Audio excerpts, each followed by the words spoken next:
오늘 이 본문의 말씀을 가지고 우리 성도님들에게 드리고 싶은 말씀이 있다면, 오늘 이 본문 속에서 사울이 나중에 이제 그 바울로 이름이 바뀌어지죠. 사울이 하나님께 드렸던 두 가지 질문이 있습니다. 오늘 본문을 저희가 읽는 가운데 어떤 질문인지 기억되십니까? 첫 번째로는 주여 니시니까 라고 물어봤었고, 두 번째로는 주여 무엇을 하리이까 이렇게 물어봤습니다.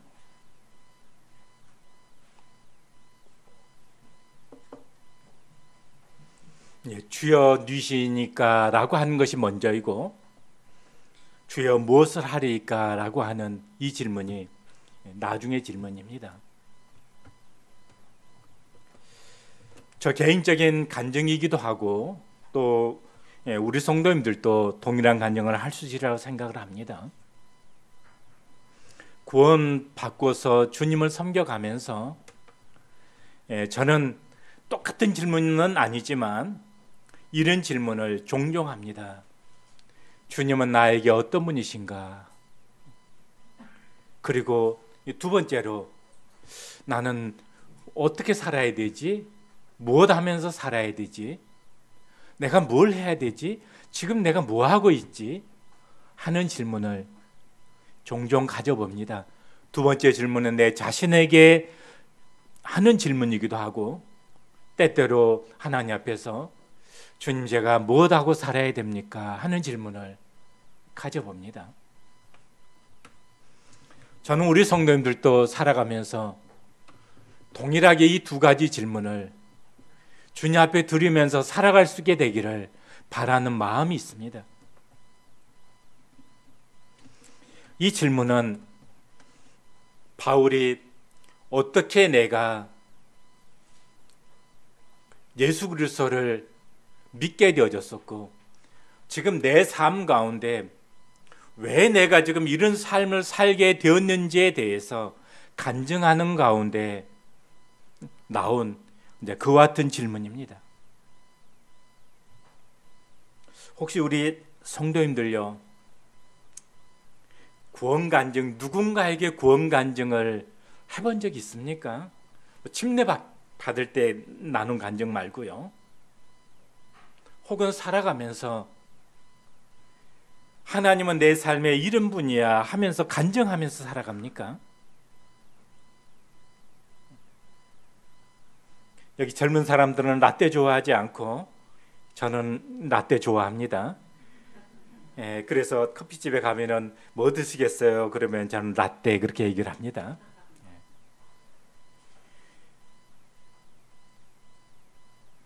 알면서도 제가 말씀을 드리려고 합니다. 과거에는요, 구원받은 성도들이 모이게 되어지면 어떤 것이 있었냐 하면은요, 간증이 있었어요. 두 사람이 모여도 그 가운데 간증이 있고, 세 사람이 모여도 그 가운데 간증이 있었습니다. 그리고 그 간증 속에서는 주님의 말씀이 있었고, 내가 지금 이와 같은 힘든 상황 속에서 주님의 말씀이 내 삶을 이렇게 위로해 주셨고, 이 말씀 때문에 오늘 내가 이렇게 힘을 얻고 살아가고 있고, 좌절하지 않고 살아가고 있고, 기쁨으로 살아가고 있다라고 하는 그 간증이 있었다고 하는 거예요. 그렇기 때문에 두세 사람이 모인 곳에서 누구를 볼 수 있었냐 하면 하나님의 행하심을 볼 수가 있었습니다. 우리는 두세 사람이 모인 곳에 나도 그들 가운데 있느니라 라고 하는 것을 교리로 알고 있는 것이 참 문제입니다.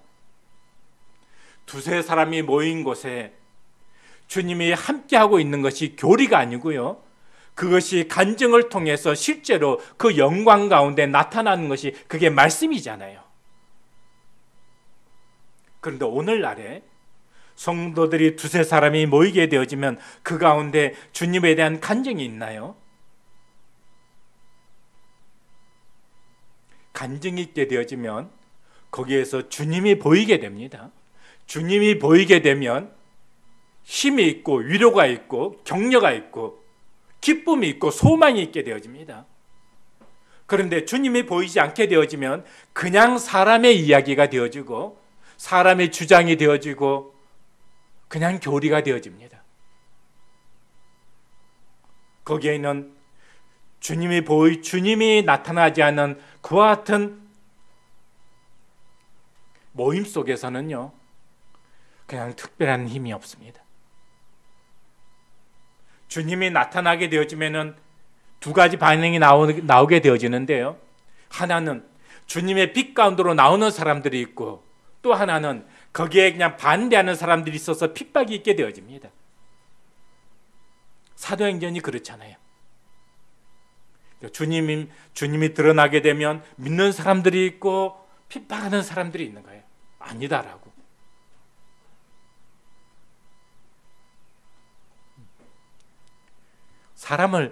성도를 거명해서 조금 죄송합니다. 어제 그 부침댁을 신방을 갔었는데 우리 자매님들이 또 함께 와 계시더라고요. 참 감사가 됐습니다. 모르고 갔었는데 거기서 우리 신방부 자매님들 만나게 됐습니다. 이야기하는 가운데 어떤 모치님, 저는 그냥 자매님이라고, 모치님 그러면 좀 너무 연배처럼 보여져서, 그런데 그 자매님은 지금도요, 이 만나는 사람들에게 복음을 이야기를 합니다. 물론 뭐 지혜롭고 뭐 복음을 잘 전하고 제가 그걸 말씀드리려고 하는 것은 아닌데요.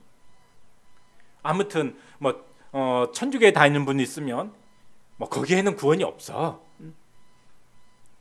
진짜 구원받아야 돼. 이런 스타일입니다. 그러다 보니까 많은 사람들이 거부감을 느껴요.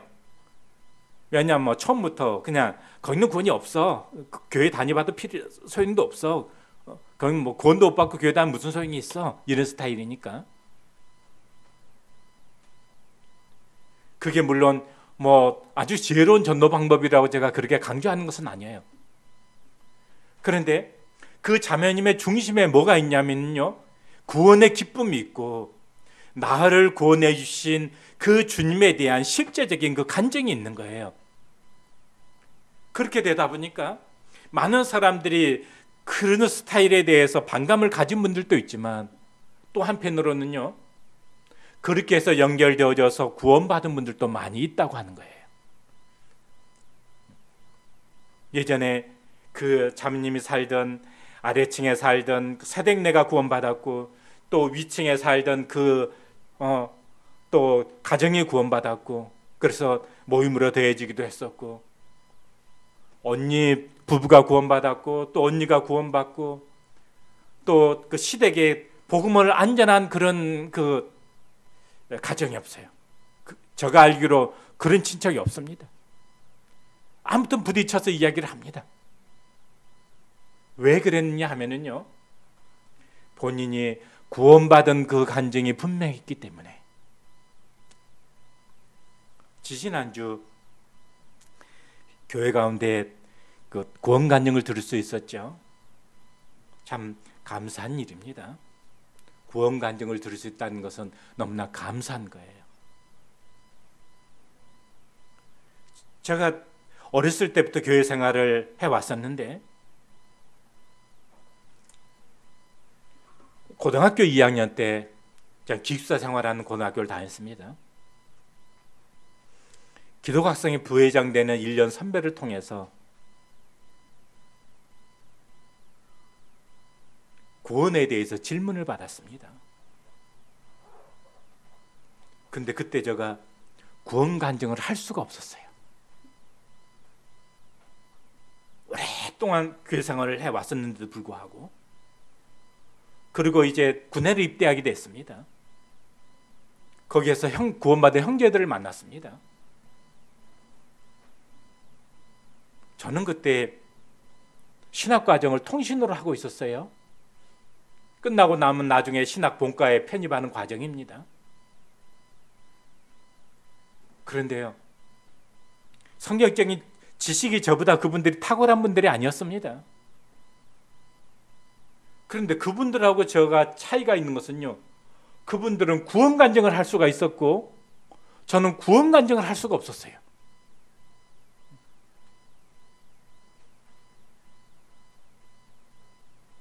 오늘 저희들 가운데 구원 간증을 할 수가 없는 분이 있다면요, 그건 좀 서글픈 것이에요. 반면에 구원 간증을 할 수 있다고 하는 것은 이것이 얼마나 놀라운 축복입니까? 저는요, 일상 살아가면서 가장 복받은 사람이 누구냐? 구원 간증할 수 있는 사람들이 가장 복받은 사람들이다. 이보다 더 큰 복이 있습니까? 구원 간증할 수 있다는 이보다 더 큰 기쁨이 있습니까? 그래서 과거에는 이제 어떤 사람을 만나게 되면 질문을 합니다. 어떤 질문을 하냐 하면은요, 구원 간증에 대한 질문이에요. 이렇게 질문을 하죠. 구원을 받았습니까? 구원 받았습니다. 그러면은 언제 구원 받았습니까? 육하원칙이 있죠. 어떻게 구원 받았습니까? 누구한테 복음 들었습니까? 왜 구원이 필요하다고 생각했습니까? 뭐 이런 거예요. 어디서 구원 받았습니까? 그렇게 나오다 보면은요, 예, 구원받은 사람은 구원받았구나 하고 딱 통하게 되어지고, 구원받지 않은 사람은 드러내놓고 당신 구원받지 않았습니다 라고 얘기하지 않아도 마음 안에는 구원 문제가 불투명하구나, 이 사람 지금 복음을 전해야 될 대상이구나 라고 생각을 합니다. 그리고 이제 복음을 전하기 시작을 합니다. 그러면 이제 반응이 나타나요. 이제 딱 반대를 받든지 아니면은 이제 복음을 잘 듣든지. 요즘은 복음도 그렇게 전하지 않는 것 같고 반응도 그렇게 나타나지 않는 것 같습니다. 그래서 복음도 굉장히 신사적이 됐고 반응도 굉장히 신사적이 된 것 같아요. 이게 뭐 좋은 건지 나쁜 건지 장점도 있고 단점도 있겠지만 생각해 볼 문제는 있다라고 생각을 합니다.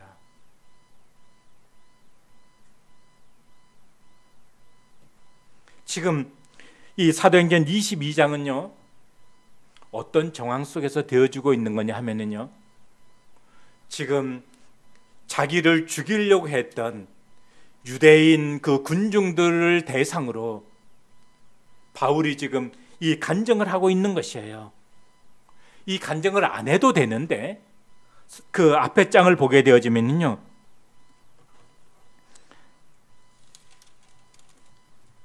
앞에 장을 이렇게 보게 되어지면 다 읽을 수는 없고요. 36절 보겠습니다.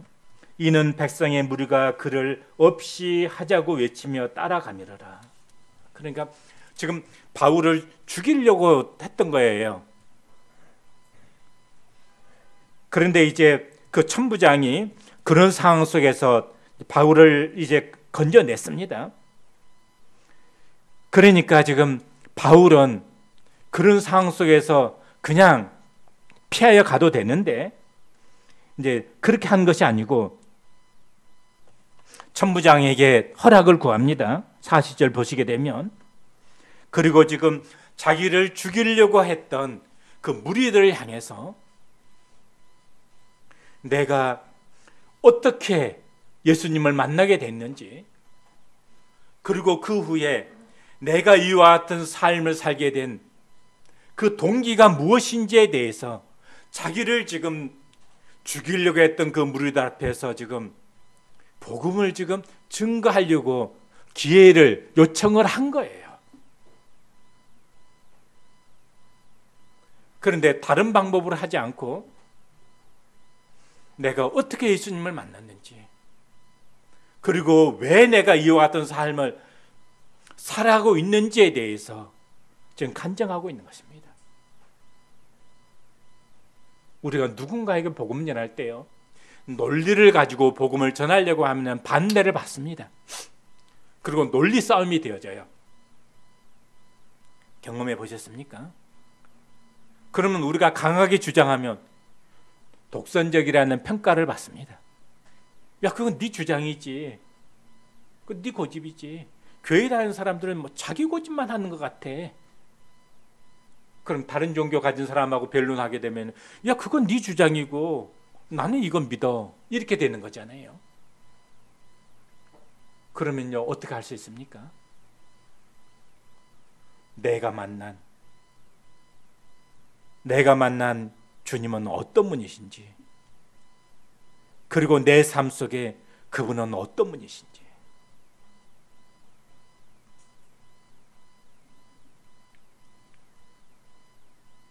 그것을 이야기를 하는 것입니다. 다른 교회 다니는 누군가에게 복음을 할 때도 그렇게 시작하면 됩니다. 그런데 놀라운 일이 생겨나게 됩니다. 논리로 변론하게 되어지면요, 그냥 논리로 승리할 수는 있어도 그에게는요, 오히려 그냥 딱딱한 마음만 갖게 만들고 반감만 갖게 만드는 경우가 대다수입니다. 그런데 내가 간증을 하게 되어지면 그 자리에서는 호응을 얻지 못한 것 같은데 나중에 그 간증을 들은 그 대상은 나는 지금까지 교회를 다녔음에도 불구하고 나는 지금 내 친구가 혹은 누가 내한테 말한 것처럼 나에게 있어서는 그런 주님은 아닌 것 같은데 마음에 남아 있습니다. 그런데 오늘날에 우리가 본교제 할 때 이론과 논리로서 접근하는 경우가 훨씬 더 많다는 생각을 합니다. 그런데 간증을 하려면요, 뭐가 있어야 간증을 하죠? 내가 경험한 게 있어야 간증을 할 수가 있잖아요. 여기 15절 보시게 되면요, 내가 그를 위하여 모든 사람 앞에서 내가 보고 들은 것의 증인이 되리라.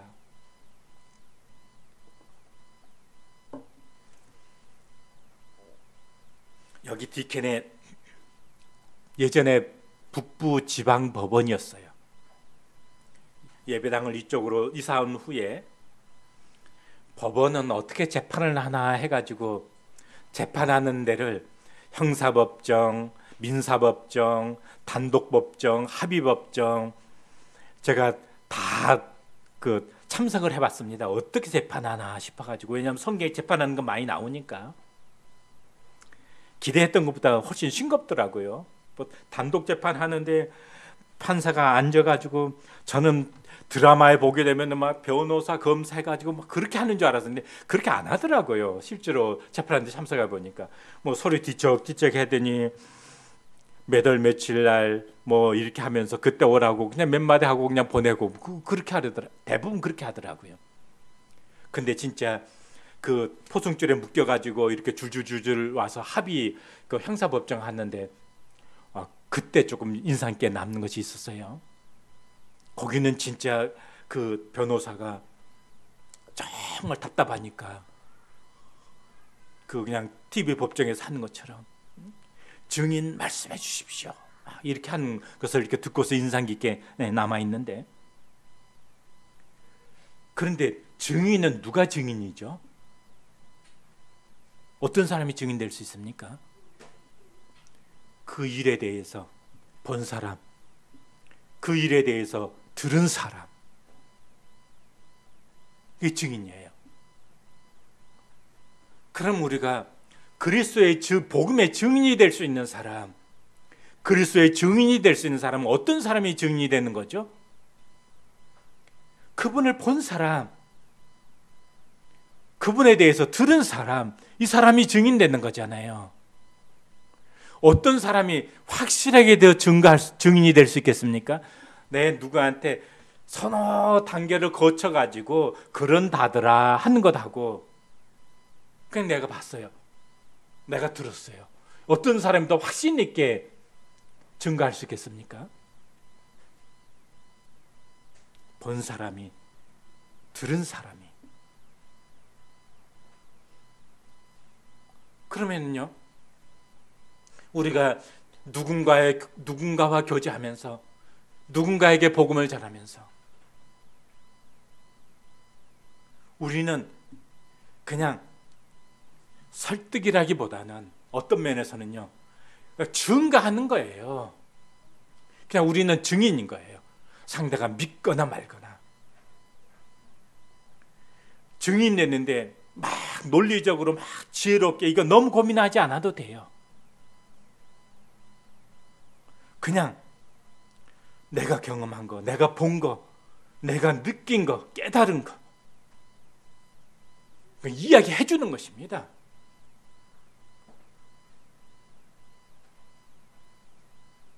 내가 만난 주님은 이런 분이야.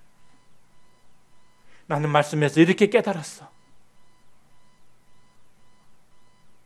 예전에는 못 봤는데 이걸 봤어. 나는 그렇게 이전에 십자가 보고서도 그냥 십자가가 예비당 표시고 그런 줄만 알았는데 내가 어느 날 성경을 보니까 거기에서 예수님이 다 이뤘다 말씀하시고 돌아가신 그 모습을 내가 성경을 읽으면서 그렇구나.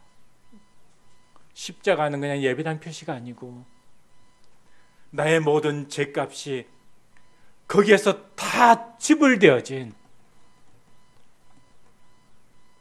그 사건이구나. 내가 그걸 깨달았어. 친구한테 이야기를 해줍니다. 교회 오랫동안 나 있던 친구한테. 난 옛날에 교회 몇십 년 다녔어도 늘 하나님 앞에 서기만 하면 나는 늘 죄인이라고 기도했었고 남들한테 얘기할 수 없는 그 죄 때문에 그냥 이 죄 용서해 달라고 늘 그렇게 하나님 앞에 그렇게 기도했었어.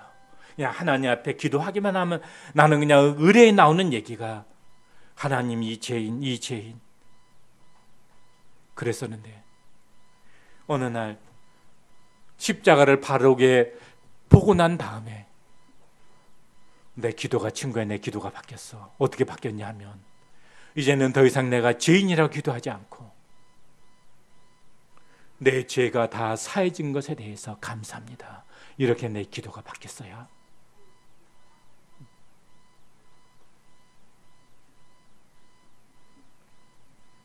그렇게 간증을 하는 거예요.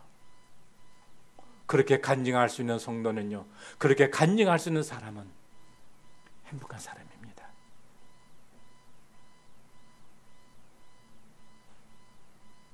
그렇게 간증해 보셨습니까? 지금 바울이 그렇게 간증하고 있는 거예요. 자기를 죽이려고 하는 그 유대인 그 군중들 앞에서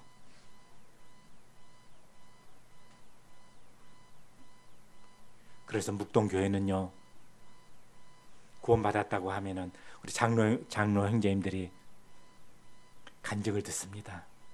그리고 또 성도들 앞에서 간증을 하도록 기회를 부여합니다. 그 간증할 수 있다는 거 얼마나 축복인지 몰라요. 아무나 간증할 수 있는 게 아니잖아요. 보고 듣고 구원에 대해서 경험한 사람이 간증하는 거잖아요.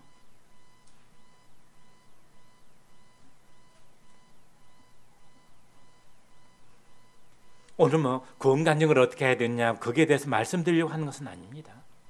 여기 보게 되어지면은 내가 예전에 어떤 사람이었는가. 바울이 정말 나는 그리스도인들 정말 싫어. 이 사람들 그냥 살려줄 사람들이 아니야. 그래서 죽이기도 하고, 그것도 예루살렘뿐만이 아니고 그냥 멀리 다마스커스 가가지고 믿는 사람들, 예수 믿는다고 하는 사람들 잡아다가 그냥 재판장에 넘기고 그걸 사명처럼 앞장서가지고 스레반이 그냥 그 간증할 때 옆에서 그냥 같이 동조하고,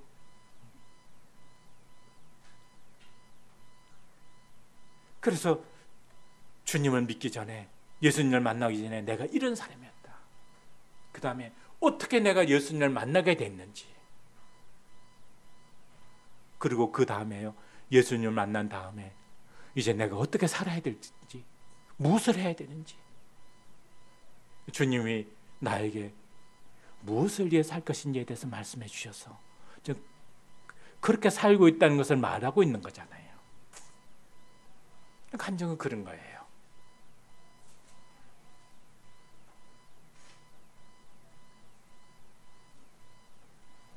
그런데 이 간증 속에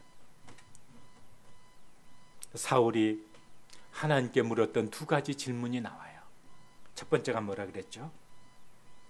주여, 니시니까 주님 누굽니까? 지금 나에게 이와 같은 놀라운 광채로서 또 음성으로서 나에게 말씀하신 당신은 누굽니까?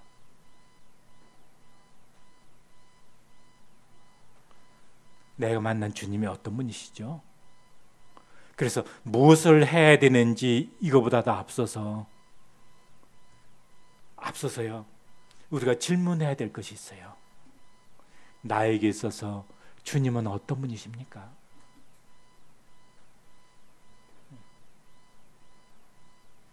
바울에게 있어서 주님은 어떤 분이시죠? 여기 주님 주여 니시니까 했을 때 주님 뭐라고 대답해 주셨죠? 나는 나사렛 예수다. 여기 보시게 되면은요.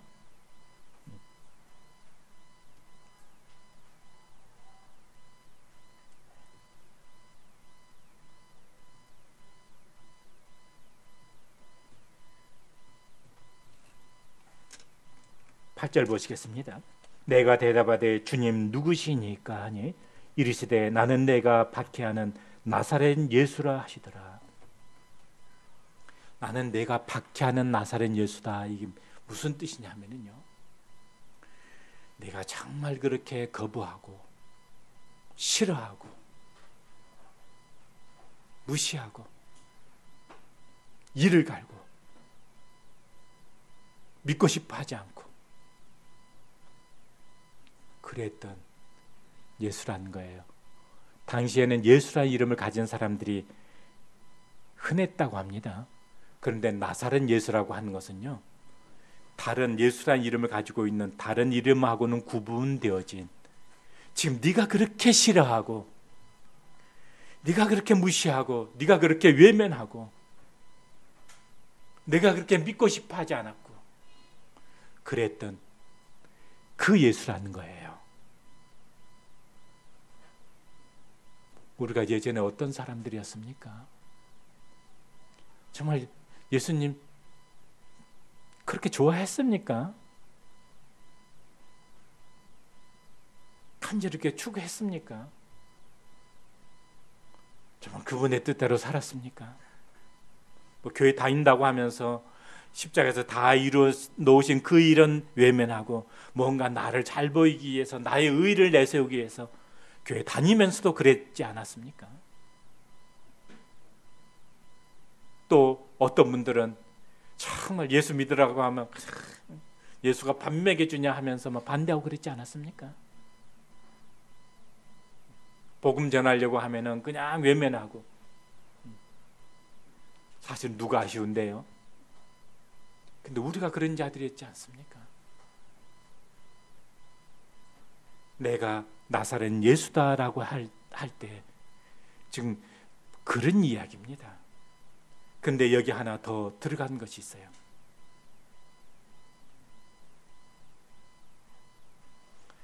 사울아 사울아 어찌하여 내가 나를 박해하느냐. 7절에 보시게 되면요, 내가 왜 나를 박해하느냐. 근데 앞에 내용들이 뭐죠? 이 사울이 직접 예수님을 막 어떻게 했던 그런 내용은 성경에 잘 안 나와요. 근데 어떤 내용은 나오냐 하면요, 예수님 믿는 사람들을, 성도들을 박해하는 내용은 성경에 스데반에 대해서도 그랬고 또 여기 뭐 죽이기도 했고 뭐 이런 내용들도 나오잖아요. 그래서 여기 내용 가운데서 예수님은요, 성도들과 자기 자신을 동일시하고 있어요. 성도들을 박해하는 것이 나를 박해하는 거고, 그런 거잖아요. 성도들이 어려움 당하는 것이 내가 어려움 당하는 것이고. 그래서 우리 성도님들도요, 주님은 성도들을 자기와 동일시한다는 것을 생각하셔야 돼요. 주님 사랑하면은 누구를 사랑하는 것이 주님 사랑하는 거라고요? 지난번에 요한복음 21장 나누면서 나눴던 기억이 있습니다. 내가 나를 사랑하느냐 이렇게 주님 먼저 물으셨어요. 베드로가 사랑의 고백을 하니까 내 어린 양을 먹이라, 내 어린 양을 치라. 우리가 이 세상 살아가면서 주님 사랑하는 방법이 있다고 그랬죠. 뭐가 주님 사랑하는, 어떻게 주님 사랑할 수 있어요? 주님 우리 눈에 보이지도 않는데, 여기에 육신으로 계시지도 않는데, 어떻게 주님을 위해서 우리가 일할 수 있어요? 어떻게 주님께 어떻게 공경하고 어떻게 주님 섬길 수 있어요? 그것은요, 성도를 섬기면 되는 거예요. 성도를 공경하면 되는 거예요. 성도의 필요를 공급하면 되는 거예요. 성도를 위로하면 되는 거예요. 성도를 평안케 하면 되는 거예요. 성도를 사랑하는 것이 주님을 사랑하는 거예요.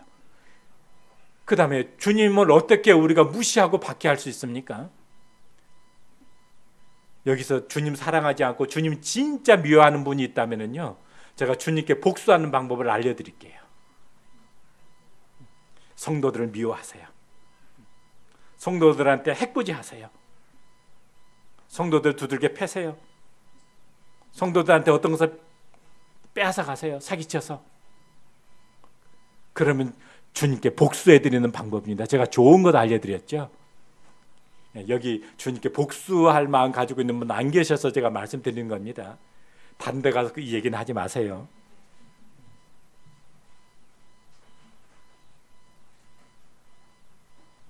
이건 제가 지어내서 한 얘기는 아니잖아요. 주님 사랑하는 방법이 그런 것입니다. 자, 그런데 그럼 주님이 성도들만 사랑할까요? 요나가 니느웨 성의 멸망을 딱 바라보고 앉아 있는데 니느웨 성이 망하지 않는 거예요. 하나님께서 심판 안 하는 거예요.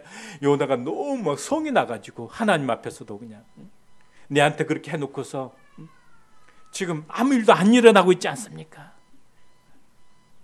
그때 뭐라고 그러셨죠? 이 성에는 이 많은 사람들, 많은 가축들이 있지 않냐. 우리 주님께서는 그 사람들도 우리 주님에 있어 가지고는요, 사랑의 대상이라는 거예요. 유대인들의 착각이 뭐냐 하면요, 우리는 선민이고 이방인들은 다 그냥 개돼지와 같은, 그게 유대인들의 착각입니다. 그것을 깨뜨리는 것이 요나서예요. 하나님은 유대인의 하나님만 되시는 것이 아니라 이방인의 하나님도 되신다. 그게 요나서입니다. 하나님은요, 성도들의 하나님만이 아니시고, 지금 저 바깥에 지금 술 먹고 술 취해서 지금 우리가 멸시하는 그 사람들의 하나님도 되시는 것이에요. 그래서 우리가 복음 전할 때 그냥 그 사람 직접 보면서 복음 전하려고 하면 싫어요. 얘기해 주고 싶지도 않아요. 그러다가 막 지옥 가면 그냥 내 손해가 지 손해지, 막 그러면 끝이에요. 근데 그럴 수 없잖아요. 왜 그래요? 하나님 지금도 저 사람도 구원받기를 원하시고 복음 듣기를 하나님 지금 기대하지 않겠어요? 내가 그 사람을 만났는데 하나님은요, 야, 너가 지금 그에게 복음 전했으면 좋겠는데, 입 다물고 있는 우리의 모습을 보면서, 야, 지금이 찬스인데, 지금이 기회인데, 그러지 않을까요?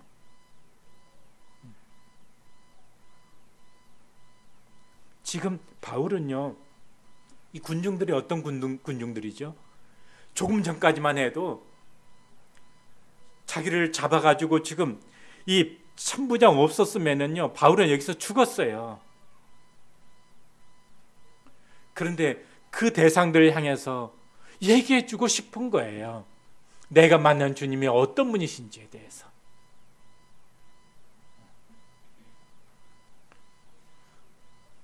두 번째로 내가 미워하는 사람들 복수하는 방법을 알려드리려고 그래요. 어떻게 하면 복수해야 되냐 하면은요, 복음 안 전해주면은 복수하는 거예요. 그 얘기.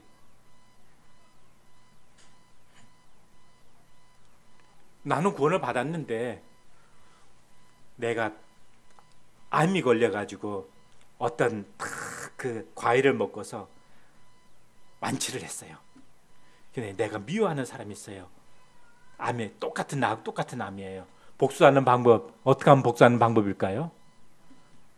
암 얘기 안 해주는 거예요. 그럼 내가 사랑하면은요, 듣고 싶지 않아도, 야, 내가 마지막으로 진짜 너한테 얘기를 하니까 꼭 한번 먹어봐. 그냥 진짜 한번 먹어봐. 나를 위한 것이 아니고 이 친구의 간절한 부탁이야. 그러지 않겠어요? 저는 그리라고 생각을 해요. 근데 우리의 마음 가운데 이런 마음이 많이 묻어져 있다고 하는 것은요, 실제로 우리가 지금 복음에 대한 열정과 인식에서 많이 우리가 지금 희미해져 있다는 거예요.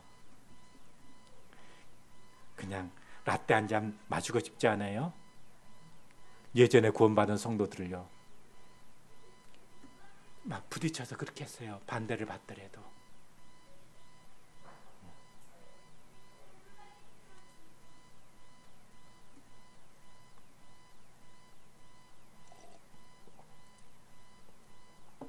내가 만난 주님이 어떤 분이신가? 주님 안 만났으면 내가 어떻게 살아갈까요? 주님 없이. 이런 나를 찾아와 주신 주님, 이런 나에게 정말 예수님을 알게 하시고 그분의 음성을 듣게 하신 하나님, 그래서 그분을 깨닫게 하신, 예수 그리스도를 누군지를 알게 하신 하나님, 감사하잖아요. 그래서 우리가 예배 시간에도 감사 기도를 드렸잖아요. 그리고 나서 두 번째 드려야 될 질문이, 이제 내가 어떻게 살아야 될까요? 첫 번째가 8절에서 주님 누구시니까 그랬다면 10절에서 주님 무엇을 하리까? 이제 내가 어떻게 살아야 할까요? 우리 가운데 이제 신혼 부부도 있습니다. 우리 주성혜 형제님 사회하러 나오는데 멋지더라고요. 양복 이렇게 깔끔하게 딱 입고, 저는 이렇게 단추도 오픈했는데 탁 단추도 잠그고 하얀 탁그 와이셔츠 입고, 그래서 앞으로 사회자는 그런 모습으로 나오면 참 좋겠다는 생각했습니다. 앞으로 단에 나오는 사회자는 우리 주성혜 형제님 표본으로 삼으면 됩니다. 신혼부부 얘기 나오다 좀 딴 데로 빠졌는데요. 기도하면 좋겠습니다. 우리 가정에 있어서 주님은 어떤 분이시지? 부부가 함께 그렇게 함께 한번 물어보세요. 우리 가정에 있어서 주님은 어떤 분이시지? 그 다음에 두 번째로, 이제 우리가 무엇을 하면서 살아야 되지? 이 두 질문. 이 교회 가운데서 또 우리가 지체로 있잖아요. 주님은 나에게 어떤 분이시지? 그 다음에 교회 가운데서 내가 무엇을 하면서 교회 생활해야 되지? 교회 한 지체로서 내가 무엇을 하면서 교회 생활을 해야 되지? 꼭 주님께 물어보시기 바랍니다. 그래서 장로 형제님들이 어떤 거 맡기고 누가 먹지로 이게 해라 저게 해라 맡기지 않더라도 주님 앞에서 이 질문으로 주님 앞에 물어보시고, 그리고 주님이 어떤 음성을 주시거든 다른 성도가 인정하든 인정하지 않든 그 일에 내 삶을 사는 거예요. 그래서 사울이 묻습니다. 주님, 내가 무엇을 하리이까? 그랬을 때 어떻게 답변했죠? 내가 그를 위하여 모든 사람 앞에서 내가 보고 들은 것의 증인이 되리라.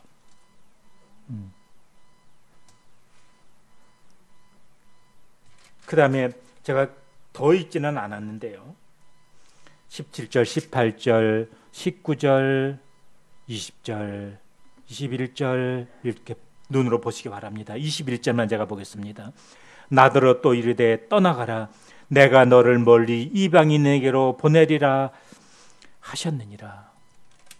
그래서 바울은요, 하나님께서 바울을 이방인에게로 보내는 그 음성을 듣습니다. 그래서 바울은 그 생애를, 그런 생애를 살아요. 그래서 우리가 주님 앞에, 주님이 정말 나에게 있어서, 우리 가정에 있어서 주님은 누구십니까? 꼭 물어보시고요. 두 번째로 우리가 어떻게 살아야 됩니까? 주님이 이제 제가 무엇을 하면서 살아야 될까요? 꼭 물어보세요. 그래서 주님이 너는 돈 벌어라 그러면 돈 벌으세요. 그 대신에 돈을 벌어서 그냥 나만 잘 먹고 잘 살기 위해서, 그게 아니잖아요. 주님이 저에게 돈 버는 재능을 주셔서 제가 돈을 벌게 되면 복음을 위해서, 성도 섬기는 것을 위해서, 주의 영광을 위해서 사용하겠습니다. 한나가 기도하는 것처럼 하나님께서 제게 아들을 주시면 그 아들을 하나님께, 그래서 아들을 주셨을 때 진짜 하나님께 드리잖아요. 그 아들이 이스라엘을 영적 암흑으로부터 건지는 하나님의 사람이 되잖아요. 그렇게 기도하는 거예요. 주님, 기왕 돈을 벌 것 같으면 많이 벌게 해주세요. 저로 하여금 열심히 일하게 해서 또 어디에 돈을 벌 수 있는지 지혜를 주셔서 돈 많이 벌게 해주세요. 그리고 주와 복음을 위해서 정말 넉넉하게 쓸 수 있는 그런 삶을 살게 해주세요. 그렇게 기도하세요. 주님이 여유 있는 시간을 주시고 가르치는 그런 어떤 재능을 주셨으면 주님 앞에 기도하세요. 어떻게 살아야 될지. 너는 성도들을 격려하고 성도들을 가르치고 또 성도들을 돌아보고, 그러면 그렇게 사시는 거예요. 주님, 제가 어떤 일을 해야 될지 모르겠는데요. 그러나 그냥 보여주신 대로 기도하세요. 근데 어느 날 예배당에 와서 보니까 예배당에 청소가 잘 안 돼 있는 거예요. 저 그냥 음료수 먹는데 보니까 밑에 그냥 물이 흥건하게 떨어져 있는 거예요. 아, 내가 해야 될 일을 발견했다. 내가 뭘 해야 되는지 모르겠는데 아무 일도 지금 물이 떨어져 있는데 아무도 그냥 컵이 이렇게 쌓여 있는데 안 치우고 있잖아요. 아, 내가 이거 하면 되겠구나. 주님이 나에게 더 특별한 어떤 일을 보여주기 전에 내가 이거 하면 되겠구나. 뭐 그 일을 하는 거예요. 그럼 기쁨으로 하면 돼요. 주님이 나에게 보여주신 것이니까. 왜 안 해 하지 말고요. 왜 이렇게 뭐 컵이 쌓여 있는데도 왜 아무도 안 치우지? 뭐 그러지 말고요. 내게 그거 보여주신 것은 주님이 나더러 하라고 한 건 아닌가, 그렇게 생각하면 하면 돼요. 기쁨으로. 그래서 막 누가 시켜 컵 좀 치워 그러면은 막 누가 시켜 사는 거 싫잖아요. 저는 제 아내가 저한테 합당한 부탁을 해도 막 어떤 부탁받으면 막 제가 짜증을 낼 때가 많이 있어요. 우리 남편분들 그러지 마세요. 저처럼. 아내가 어떤 걸 시키면 더 싫어져요. 부탁도 싫은데 시키면 더 싫잖아요. 안 그러겠어요? 교회에서 시켜서 하는 일이 싫잖아요. 뭐 기쁨으로 하는 분들은 진짜 인격이 훌륭한 거예요. 저는 그렇게 잘 못하는데. 그런데 내가 그것을 주님 앞에서 찾아서 하면 얼마나 기쁜지 몰라요. 그래서 가정 안에서 우리 남편분들도 아내분들도 시켜서 할 때까지 왜 기다려요? 아내를 내가 어떻게 행복하게 해줄까? 남편을 어떻게 행복하게 해줄까? 찾아서 하면 행복한 건데 그게 부부생활의 비결입니다. 사랑하며 찾아서 해보세요. 그러면 하면서도 행복하고 받는 사람도 행복하고 그렇습니다. 교회 생활도 그래요. 기도하세요. 교회 가운데 주님, 제가 교회 가운데서, 우리 주님은 교회 가운데서 누구십니까? 어떤 분이십니까? 주님, 제가 무엇을 해야 될까요? 그래서 그 일 하는 것입니다. 그래서 왜 예루살렘에 와서 이렇게 바울이 죽을 고생을 합니까? 죽을 고비를 당합니까? 20장 한 구절 찾아보고 마치도록 하겠습니다.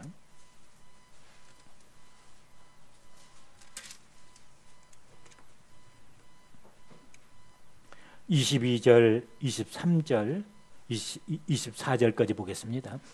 보라, 이제 나는 성령에 매여 예루살렘으로 가는데 거기서 무슨 일을 당하는지 알지 못하노라. 오직 성령이 각 성에서 내게 증언하여 결박과 환난이 나를 기다린다 하시나 내가 달려갈 길과 주 예수께 받은 사명 곧 하나님의 은혜의 복음을 증언하는 일을 마치려 하면은 나의 생명력차 조금도 귀한 것으로 여기지 아니하노라. 뭐죠? 주님이 내게 어떤 분이신지를 알았고, 두 번째로 내가 무엇을 해야 될지를 알았기 때문에 예루살렘에 들어가면 거기서 환난이 있다는 것을 제가 시간 때문에 안 찾아봅니다. 그래서 막 들어가지 말라고 막 말리고 그래요.